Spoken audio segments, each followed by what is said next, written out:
Deus seja louvado. Título desta mensagem: a soberania de Deus e a insensatez da idolatria. Vamos ao livro do profeta Isaías, capítulo 40, verso 12 em diante, que diz assim: Quem mediu com o punho as águas e tomou a medida dos céus a palmos e recolheu numa medida o pó da terra e pesou os montes e os outeiros em balança de precisão? Quem guiou o Espírito do Senhor e que conselheiro o ensinou? Com quem tomou conselho para que lhe desse entendimento e lhe mostrasse as veredas do juízo e lhe ensinasse a sabedoria e lhe fizesse notório o caminho da ciência? Eis que as nações são consideradas por ele como uma gota de água num balde e como o pó miúdo das balanças. E eis que lança por aí as ilhas como uma coisa pequeníssima. Nem todo o Líbano basta para o fogo, nem os seus animais bastam para o holocausto. Todas as nações são como nada perante ele, e ele considera a menos do que nada, e como coisa vã. A que, pois, farei semelhante a Deus? Ou com que o comparareis? O artífice grava a imagem, o orível a cobre de ouro e cadeias de prata funde para ela. O empobrecido, que não pode oferecer tanto, escolhe madeira que não se corrompe, e o artífice sábio busca para gravar uma imagem que não se pode mover. Porventura não sabeis? Bendito é o nome do Senhor. Porventura não ouvis, ou desde o princípio se vos notificou isso mesmo? Ou não atentaste para os fundamentos da terra? Ele é o que está sentado sobre o globo da terra, cujos moradores são para ele como gafanhotos. Ele é o que estende os céus como cortina e os desenrola como tenda para neles habitar. O que faz voltar ao nada os príncipes e torna coisa vã os juízes da terra, e não se plantam e nem semeiam e nem se arraiga na terra o seu tronco cortado. Sopra sobre eles e secam-se, e tufão, como para grana, os levará. A quem, pois, me farei semelhante, para que seja semelhante, diz o Santo de Israel. Levanta o alto seus olhos e vede quem criou estas coisas, quem produz por conta do seu exército, quem a todas as estrelas chama pelo seu nome. Por causa da grandeza das suas forças e pela fortaleza do seu poder, nenhuma delas falta. Por que, pois, dizes, ó Jacó, e tu falas, ó Israel, o meu caminho está encoberto ao Senhor, e o meu juiz passa de largo pelo meu Deus? Não sabes, não ouvistes que o eterno Deus, o Senhor, o Criador dos céus e da terra, bendito é o nome do Senhor, nem se cansa e nem se fadiga, e não há esquadrinhação do seu entendimento. Dá esforço ao cansado e multiplica as forças ao que não tem nenhum vigor. Os jovens se cansarão, se fadigarão, os mancebos certamente cairão. Mas os que esperam no Senhor renovarão as suas forças, subirão com asas de águia, correrão e não se cansarão, caminharão e não se fadigarão. Prezados e queridos irmãos, o profeta Isaías está tratando aqui da majestade de Deus, da grandeza de Deus, da soberania de Deus, e não se encontra razão mais eloquente do que esta para termos uma igreja viva, uma igreja forte.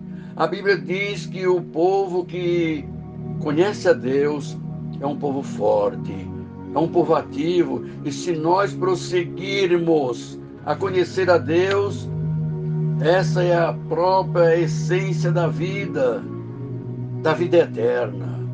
Foi Jesus quem disse: a vida eterna é essa, conhecer a Deus, conhecer a Jesus Cristo a quem enviaste. Mas quem é o nosso Deus? Quão grande é o nosso Deus, quão poderoso é o nosso Deus, quão digno de confiança é o nosso Deus, quão digno de honra e glória é o nosso Deus. Pois bem, no texto que acabamos de ler, ele vai mostrar para nós a grandeza desse Deus. Primeiramente, note bem o verso 12, em relação à própria criação que existe. Quem mediu com concha da sua mão as águas? Quem tomou a medida dos céus a palmos? E quem recolheu na terça parte de um éfa o pó da terra? E pesou os montes em balanças de precisão. Pesou os montes e outeiros em balança de precisão. O profeta está usando uma linguagem poética, mas ele está usando para nós uma figura incompreensível. Veja bem, mediu as águas na concha da sua mão, e se você pensar no Oceano Atlântico, no Pacífico, no Índico, no Mediterrâneo, nos mares, nos rios, pense o que é isso. Tente esvaziar o Atlântico com um baldinho. Veja quanto tempo você vai levar. É incompreensível para nós. E é para nós entender que ele tomou a medida do céu a palmos. E perguntamos qual é a extensão dos céus.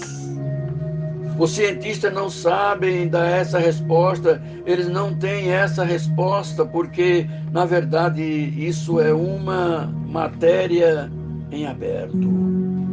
O que nós sabemos é que esse universo que ele mediu a palmos, ele não é infinito, porque infinitude é um tributo exclusivo de Deus. Mas se sabe que o universo tem mais de 93 bilhões de anos-luz por diâmetro. E se você voasse a velocidade da luz, bendito é o nome do Senhor, a 300 mil quilômetros por segundo, você demoraria mais de 93 bilhões de anos para ir de uma extremidade à outra. E ele mediu tudo isso a palmos.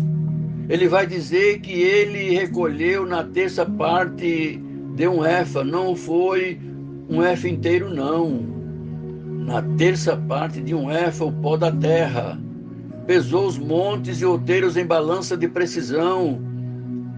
É incompreensível isso para nós, mas o profeta está usando esta figura bela e poética, romântica até, para provar para nós que o nosso Deus é um Deus majestoso, ele é maior do que tudo que ele criou. Vejamos os versos 26, levanta ao alto os vossos olhos e vede quem criou estas coisas. Aquele que organiza e põe em marcha o exército das estrelas, chamando cada uma por seu nome. Tão grande é o seu poder e tão firme é a sua força, que nenhuma delas deixa de se apresentar. Porque os cientistas dizem que há mais estrelas no firmamento do que todos os grãos de areia de todas as praias e desertos do nosso planeta. Veja que coisa espantosa! Ele criou todas elas e as batizou, colocando em cada uma o seu nome. Esse é o nosso Deus, majestoso, glorioso, absolutamente digno de honra e glória e de louvor de todo ser vivente. Bendito é o nome do Senhor. Observe no verso 13 e 14 que ele vai mostrar a grandeza do seu Deus com relação ao saber e conhecimento. Quem guiou o Espírito do Senhor, ou como quem foi seu conselheiro? Quem o ensinou, com quem ele tomou conselho para que ele desse compreensão? Quem o instruiu na vereda do juízo? Quem lhe deu sabedoria? Quem lhe deu entendimento? Em outras palavras, ele está perguntando em que escola ele estudou, qual foi a faculdade que ele fez, onde ele fez o seu mestrado, onde ele fez o seu doutorado. E aqui está algo sublime, porque todo saber procede de Deus, toda ciência emana de Deus, e ele é a fonte de todo conhecimento, ele é a fonte de todo saber. E é por isso que nós, povo de Deus, não desprezamos o nosso cérebro. Nós conhecemos em parte, mas nós o conheceremos como nós somos. Esse Deus é digno de honra e glória. Veja o que diz os versos 15 a 18. Referindo ao seu poder e à grandeza, eis que as nações são consideradas por ele como uma gota de água que cai de um balde. Referindo às grandes nações que se julgam grandes potências. Para Deus, é como se não fosse nada. Então as nações que blasfemam contra Deus, que diz o salmista no Salmo 2, que as nações e os reis da terra, bendito é o nome do Senhor, que se levantam contra o Senhor e o seu ungido, o Senhor rirá deles. Porque é ele que levanta rei e abate rei, coloca no trono e faz descer do trono. Só o Senhor é o rei, o Senhor dos senhores, o Rei dos reis. Só ele é supremo. Nos versos 19 e 20, o profeta vai mostrar a grandeza de Deus com relação aos ídolos, porque aquela geração estava querendo comparar Deus com os ídolos dos povos. Quando Deus tirou Israel do Egito, porque ele mandou 10 pragas? Poderia ter sido 2, 3, 4, 5, 6. Por que 10 pragas? Bendito é o nome do Senhor. Porque cada praga daquela desbancava a divindade do povo egípcio. Ele estava mostrando que só ele é Deus, que os deuses dos povos são deuses falsos, não são deuses de verdade. Aquilo que os homens chamam de deuses, aquilo que eles dizem ser seu padroeiro, seu protetor, a sua protetora, não protege nem a eles mesmos. São feitos por mãos humanas, são naturalmente insensatos todos os homens que ignoram a Deus e que através dos seus bens visíveis não chegam a conhecer aquele que não teve princípio e nunca terá fim. Considera as obras das suas mãos, mas não conhecem o Criador. Bendito é o nome do Senhor. E acabam considerando como deuses e governadores do mundo o fogo, o vento, a brisa fugaz, o firmamento, o estrelado e ainda os luzeiros do céu. E ficam fascinados com a beleza dessas coisas a ponto de torná-las como deuses. Mas reconheçam o quanto está acima delas o Senhor, o Deus Todo-Poderoso. E se ficam maravilhados com o poder e a atividade dessas coisas, pense então quanto mais é poderoso aquele que as formou. Sim, porque a grandeza e a beleza das criaturas fazem, por comparação, contemplar o autor delas. Portanto, infelizes são aqueles que depositam suas esperanças em coisas mortas e que invocam como Deus as obras de suas mãos humanas. Coisas de ouro, prata, trabalhadas com arte, figura de animais, formato de um homem mortal, e depois pinta o ídolo de vermelho, cobre de massa todos os seus defeitos, e a seguir prepara-lhe um nicho digno dele e coloca na parede, pendurado com um prego. Toma-se cuidado para que não caia, sabendo que o ídolo não pode cuidar de si mesmo, é apenas uma imagem e precisa de ajuda. Entretanto, em seguida, lhe dirige orações por seus bens, casamento, filhos.